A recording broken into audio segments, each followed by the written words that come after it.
the way I think of AI and blockchain together is three different layers of thinking, right?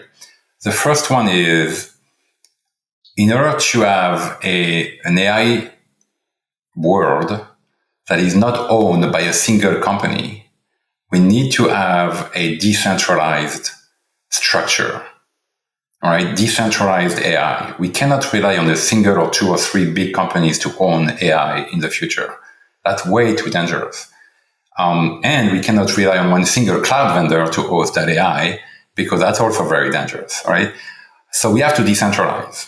And one of the best technologies to decentralize is blockchain, right? So there is a lot of work being done by different organizations, including us, on how do we decentralize AI? How do we decentralize the sourcing of data, the running of the LLM, the learning itself, the creation of the output?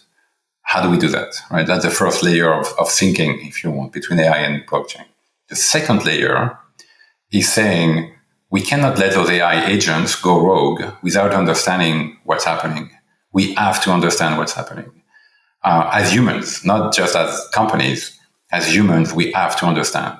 And a good way to understand is to record every single event and trace and be able to audit what happened with an AI supply chain. I'm going to call that a supply chain.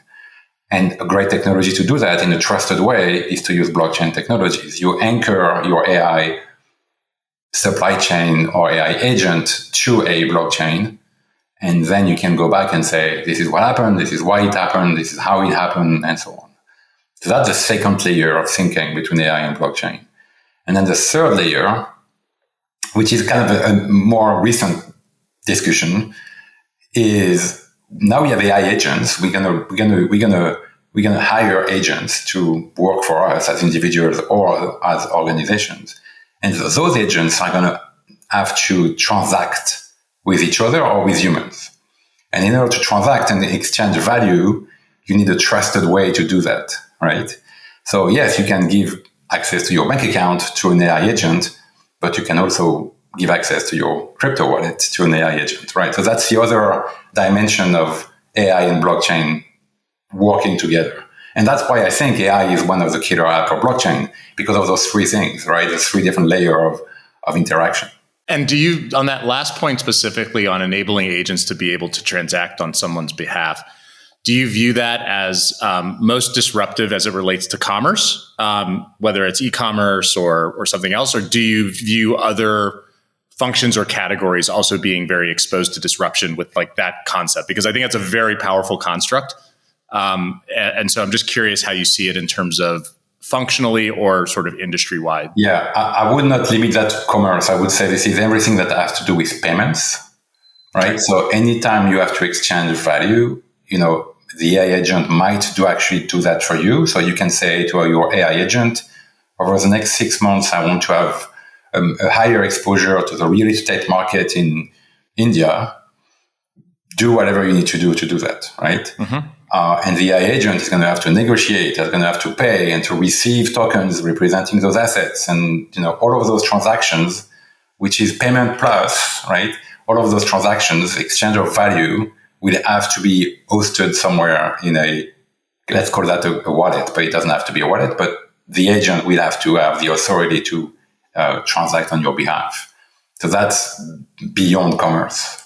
Got it. Much bigger. Yes, I would agree. Yeah. Well, let's jump into some of the areas that Hashgraph is spending the most time focused on. And so you mentioned tokenization as sort of one area. Obviously, you guys are also very involved in enterprise adoption, as I would describe it, sort of more globally. I think let's start with like how you would describe or handicap enterprise adoption today in blockchain. Where are we? Like what stage of the game are we relative to that? And have you seen it accelerate just with some other, sort of macro level events that we've seen? Yeah.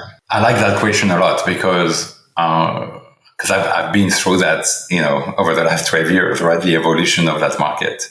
And so some things didn't change from 12 years ago, but some things are really different today. I think, and it's interesting because I usually argue with my, competitors, because some of them would disagree. But what I'm saying is the layer one or the layer two, the fundamental base is going to be less and less relevant because the technology improves dramatically over time, and many blockchain in the next 5 to 10 years are going to be really good. Right? We're going to have a lot of options to do what we need to do when it comes to, using a trusted network for whatever the use case is.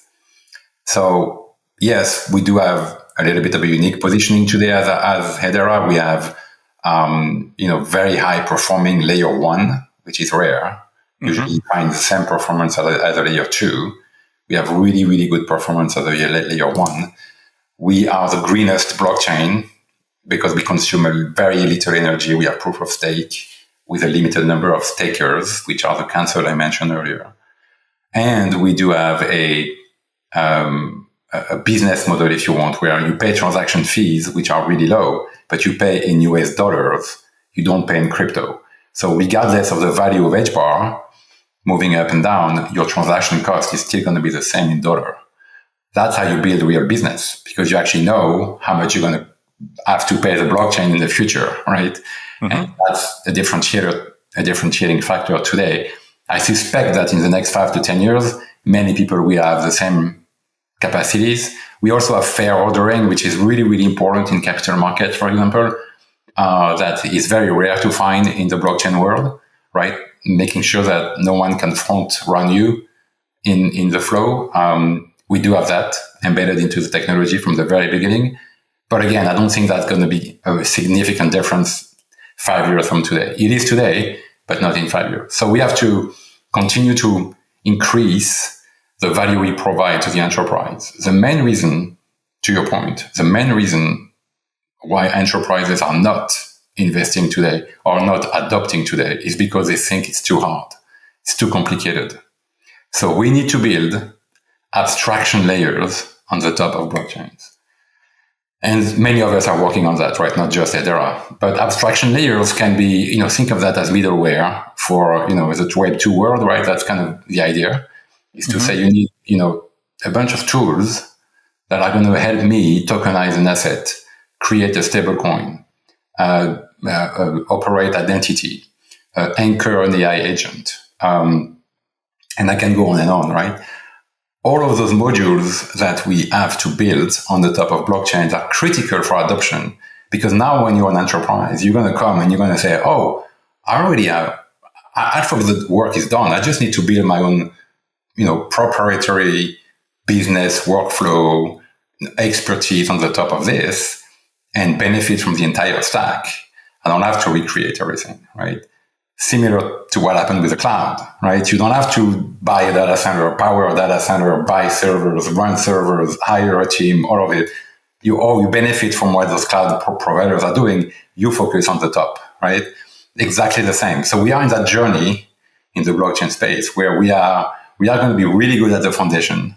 Many of us, I would argue we are ahead, but I'm biased. And then the next battle, if you want, is that layer of abstraction. If you are able to do that, then you're going to get a huge amount of adoption by the enterprise market.